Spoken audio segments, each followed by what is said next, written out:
the one court in America where the law actually matters. It's become a sadly predictable spectacle. President Trump issues an executive order that's fully within his authority, but is deeply disliked by liberals. Liberals run to court, seeking an Obama, Clinton or Carter-appointed federal judge who is willing to ignore the limits of his or her own authority and issue an order against the Trump action. The result is often months of legal positioning between the Justice Department and the plaintiffs, all just to establish that the President of the United States is legally permitted to govern. Ordinarily this would not be a controversial proposition. But because the President is Donald Trump, and because left-wing federal judges are increasingly willing to issue orders they have no legal authority to issue, we end up having court battles over every little thing, until it ultimately ends up being decided by the Supreme Court. The good news is that SCOTUS is consistently coming down on the side of the law, which is to say they're ruling that lower courts can't issue orders striking down legal presidential orders just because they don't like the order or don't like the president. And last week the Supremes did it again, this time telling the ultra-liberal Ninth Circuit to get out of the way and stop trying to save Barack Obama's ill-conceived DACA program protecting illegals who arrived here as children. DACA provided a period of deferred action, a promise that the alien would not be deported, as well as access to certain government benefits, including work authorizations, Medicare, Social Security, and the Earned Income Tax Credit. The period of deferred action was initially for 2 years, but that period was extended to 3 years by a second DHS memorandum on November 14, 2014. The Trump administration took a different approach. On September 5, then acting DHS Secretary Elaine Duke issued a new memorandum terminating the DACA program and all benefits provided under it effective March 18, 2018, unless President Donald Trump provides another extension of the program or Congress passes a bill addressing the issue.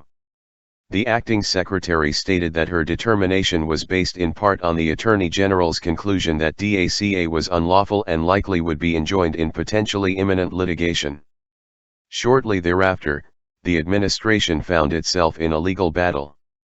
5 related lawsuits challenging the acting secretary's September 5 determination were filed in a federal district lower court in California.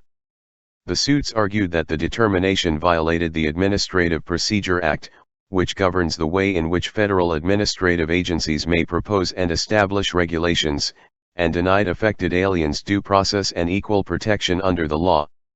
On October 17, the district court issued an order accepting plaintiffs' contention that the 256-page record DHS used to support its September 5 determination was incomplete. In so doing, the court imposed an enormous burden on the government, ordering it to turn over all emails, letters, memoranda, notes, media items, opinions and other materials that fell into several broad categories. The Justice Department unsuccessfully challenged this ruling before the largely liberal Ninth U.S. Circuit Court of Appeals, and then appealed to the Supreme Court. In its short unsigned opinion, the Supreme Court held that, before imposing its heavy-handed documentary request, the district court first should have ruled on the government's 2 serious threshold arguments that the decision to terminate DACA was unreviewable under the Administrative Procedure Act because it was committed to agency discretion, and that the Immigration and Nationality Act deprived the lower court of jurisdiction. This is not a final ruling on the case, and the Supremes could theoretically come back later and rule in favor of the plaintiffs. But the merits of the case and the SCOTUS pattern on such cases to date suggests this is unlikely. In order to rule against the Trump administration on this, the court would have to find that President Trump lacks the authority to simply enforce the law as written.